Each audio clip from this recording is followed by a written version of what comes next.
Hi, my name is Hitul Thabani of Kids Formation and Marketing Sharpness. Harrow Council have asked me to be involved with the marketing section of the How to Start a Business Guide, and just to share some of my experiences in business, particularly in the marketing area. There's probably lots to tell, but the key thing, which I think will hopefully be helpful to people, is when you've gone to get from your idea to something that's viable and marketable and scalable. Anyone who has started a business, particularly those which aren't the standard, where you're not selling baked beans or anything standard, where it's something new and innovative in particular, you need to go from your brilliant brainchild idea to something that will be purchased, and something that will be purchased in volume, whether it's a product or a service.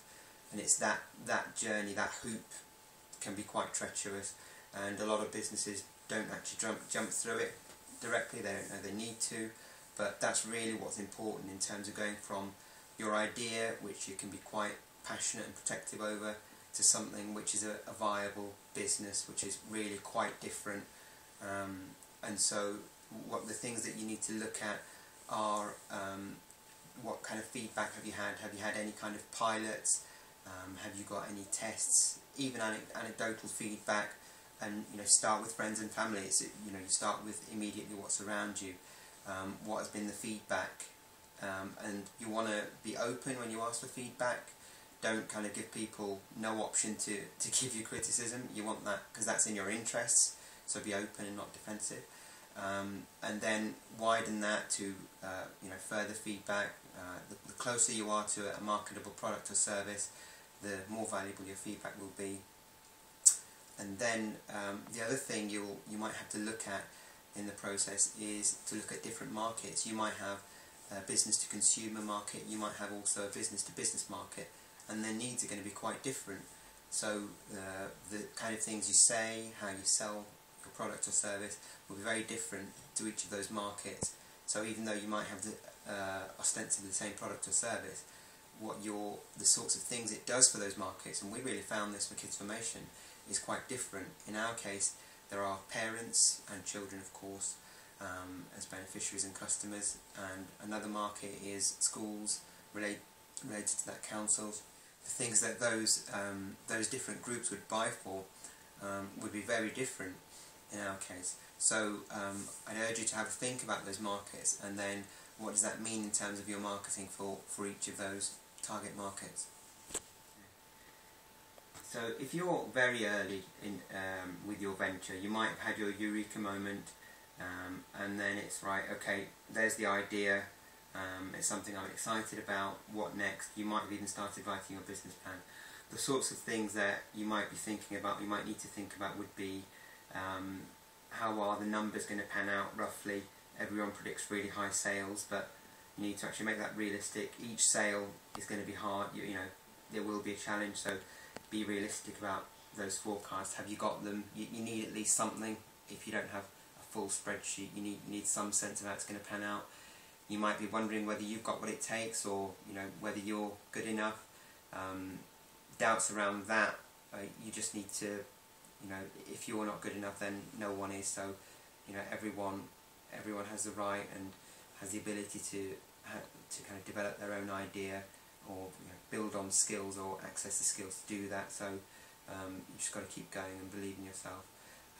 Other things might be how do you balance this with your day job or your main commitment. Obviously you're going to be probably burning the midnight oil evenings, weekends, but you'll be passionate about it, and if you're not, then you shouldn't be doing it anyway probably. So these are the sorts of things that that you might be thinking about, or that you might face at the very early stages. In our case, with Kids Formation, we had our idea after my now partner and friend met at an event for the first time, and that's where we met and connected, and that's where the seed of the nub of the idea came up, and I mentioned it to him afterwards, after sharing it with my wife. So we then got very excited about our idea to change children's lives and do it in a fun way and make that a viable and profitable profitable business. So the sorts of things we had to think about, in our case, we had the fortune of having marketing skills and finance skills, which are normally the opposites, and you often have one or other or neither of them. So we had those.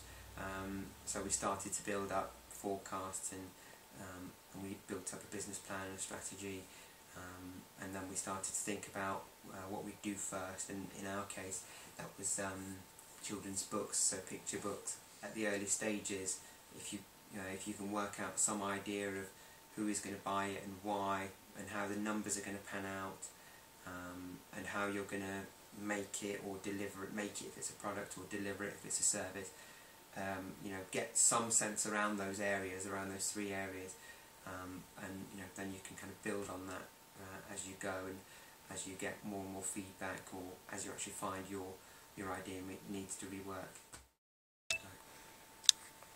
So if I was to condense what I'm saying down to 3 top tips in terms of marketing, I would say number 1, understand whether you've got through that pilot and testing stage, and your business has successfully got through it. And if it has got through, not every business will. If it's not going to make it, be honest with yourself. And if it has made it, then you might have had to change quite a lot. That's normal. It's very rare that you get it right first time. So understand that when you start, you will need to kind of go through that testing and amending phase, and then scale.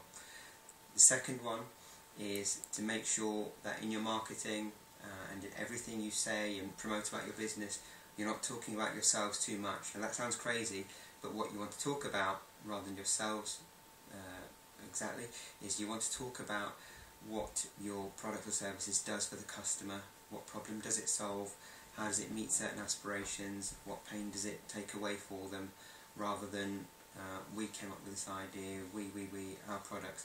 Think about your customers' needs and pains. And the third one is just about kind of your skill set and the skills you have in your company, and keeping your sanity really.